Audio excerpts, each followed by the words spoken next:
Hi Caspar, on the 27th of March 2022 and I've got a pretty senior second wine here of a pretty senior second growth Bordeaux property. We're in the Médoc, we're in Saint-Julien. This is 2009 La Croix de Beaucaillou, so a blend of 75% Cabernet Sauvignon, 25% Merlot.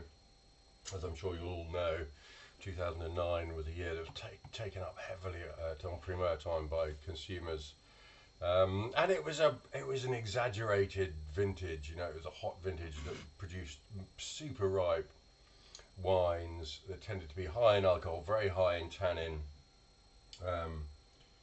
and certainly more contentious than the 2010s, which are sort of almost universally seen as being the greater vintage, the more classical vintage, classically structured vintage.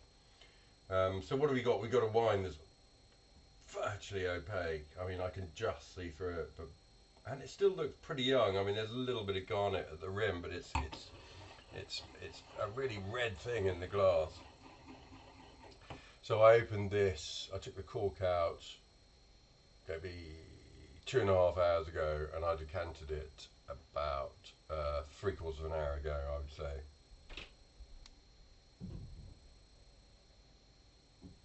And I mean, it couldn't be anything other than claret for a kick-off. It's lovely, ripe, dark fruit of blackcurrant. And then there are nuances running through it. There's certainly a bit of mint, there's touch of graphite, a little bit of Saint-Julien tomato, something maybe a little bit dried herb about it, but it's got lovely purity and it's got nice definition, which you wouldn't necessarily expect from a vintage as ripe as 2009. It smells like claret on the richer end of the scale.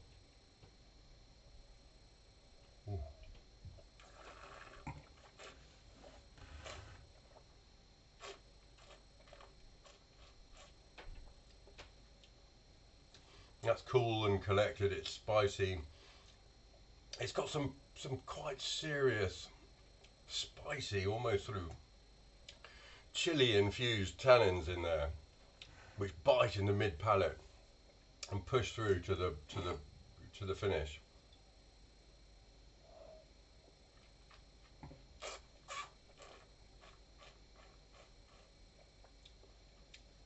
There's nothing showy or flashy about it.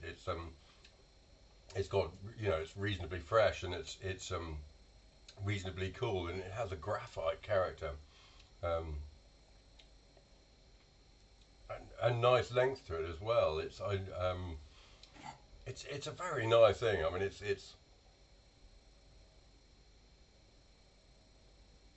that nose particularly is absolutely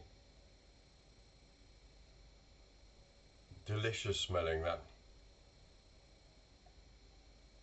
mint component is relatively distinct, but most of all I get this wealth of blackcurrant fruit.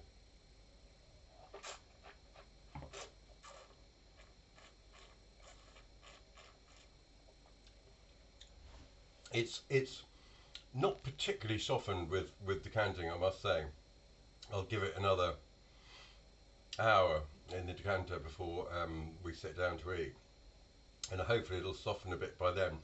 It's got great mineral push at the back. It's got a real gravelly, fresh gravelly sort of texture that runs through the back end of the palate.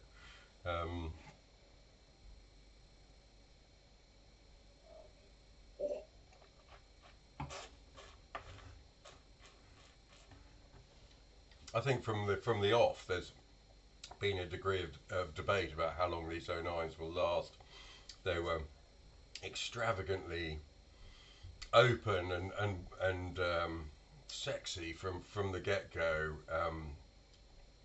Sexy, but pretty muscular. And you know, it'd be interesting to follow this wine and see where it goes. It still seems remarkably youthful. I've got to say that fruit seems very secondary. The tannins seem young and not fully integrated. I mean, it's a wine, of course, you'd want to have with food, and I'm cooking a joint of beef next door, and with which I'm sure it'll go extremely well. But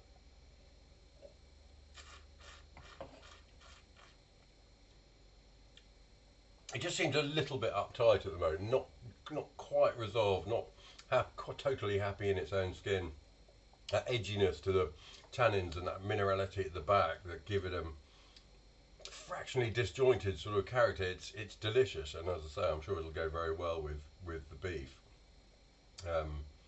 Nice wine though, and you know, as I say, it couldn't really be anything other than claret. It's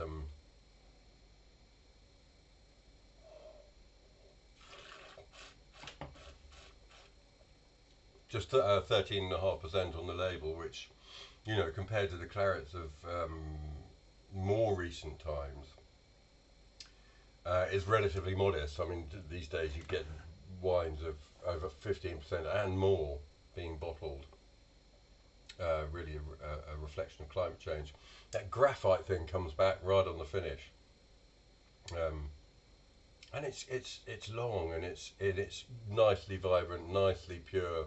Just that slightly disjointed thing happening with the structure, but otherwise it's a really nice wine. I've got to say, that's been 2009 La Croix de Beaucaillou, second one of du Cru Beaucaillou, 2009, and yeah, I'll be interested to see how it drinks with a bit more air and with the beef. I think it'll be even better.